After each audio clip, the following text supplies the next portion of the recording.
ভাই রমজান মাস তো আয় পড়ছে, তো মুরগি কোনটা কত করে বিক্রি করেন? জি ভাই, মুরগি নেবেন? দেখেন কোন মুরগি নেবেন, সাদাটা নেবেন না লালটা নেবেন? ভাই মুরগি লালটা কত আর সাদাটা কত? ভাই মুরগি লালটা হইতেছে 400 টাকা, সাদাটা হইতেছে 300 টাকা। বলেন আপনি কোনটা নেবেন? কি বলেন ভাই, লালটা 400 আর সাদাটা 300? কয়েকদিন আগেই তো সাদাটা 200 টাকা করে ছিল। ভাই আপনার কথাবার্তা শুনে মনে হচ্ছে আপনি মঙ্গল গ্রহ থেকে চলে আসছেন। আপনি কি জানেন না আমাদের বাংলাদেশের খবর? রমজান মাস চলে আসলে সবকিছুর দাম অটোমেটিক বেড়ে যায়। ভাই বাংলাদেশ হয়েছে তো কি হয়েছে, রমজান মাস আসলে কি সবকিছুর দাম বাড়াই দিতে হবে? দেখেন ভাই, আমি এখানে ব্যবসা নিয়ে বসছি, আপনাকে কৈফিয়ত দেওয়ার জন্য না। আপনার যদি ভালো লাগে তাহলে নেন, না হলে দোকানের সামনে থেকে চলে যান। ভাই কাস্টমারদের সাথে এরকম ব্যবহার করতেছেন কেন? আচ্ছা বাদ দেন, আমাকে ছোট থেকে সাদা একটা মুরগি দেন। আচ্ছা খারান, দিতাছি। কিছু কাস্টমারের কথা শুনে মাথা পুরাই গরম হয়ে যায়। ছোট মুরগি চাইলো, ছোট মুরগি তো পাইতেছি না, সবই তো বড় লাগতেছে। এটা উঠিয়ে মাপ দিয়ে দেখি কত টাকা হয়।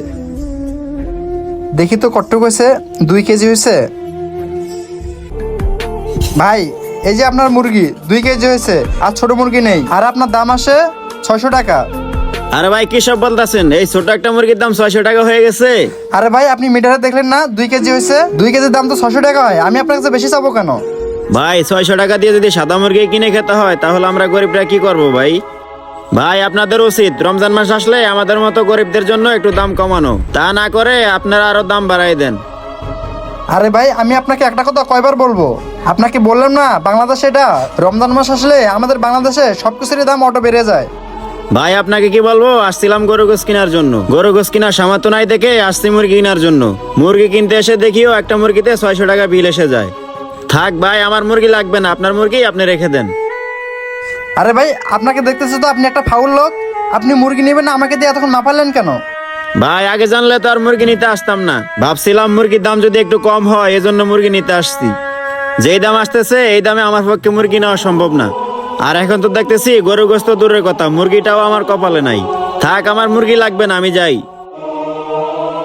মুরগি নেওয়ার সামর্থ্য নেই, আইসে মুরগি নিতে, শুধু শুধু আমাকে দিয়ে মাপাইলো। রোজা রমজানের মাস, কি যে বলতে মন চায়। শরবত বানাইতে তো লেবু লাগবে। ভাই লেবু কত করে আলি? ভাই লেবু একদম তাজা, আপনি যদি নেন আপনার জন্য 100 টাকা করে রাখা যাবে। এখন কয় হালি নেবেন বলেন, দিতেছি। কি বলেন ভাই, 2 দিন আগে তো লেবুর দাম ছিল 10 টাকা হালি, আর রমজান মাস আসছে দেখে এখন 100 টাকা হয়ে গেছে। ভাই আপনি কয়দিন আগের কথা বলতেছেন এই রমজান মাসে? আপনি কি দেশে থাকেন নাকি? ভাই আপনি জানেন না আমাদের বাংলাদেশে রমজান মাস আসলে সব জিনিসের দাম অটোমেটিক বেড়ে যায়? বুঝলাম না, মাত্র 2-3 দিনের ব্যবধানে সবকিছুর দাম কিভাবে এত বেড়ে যেতে পারে? যেইখানেই যাই সেইখানেই সবকিছুর দাম বেশি।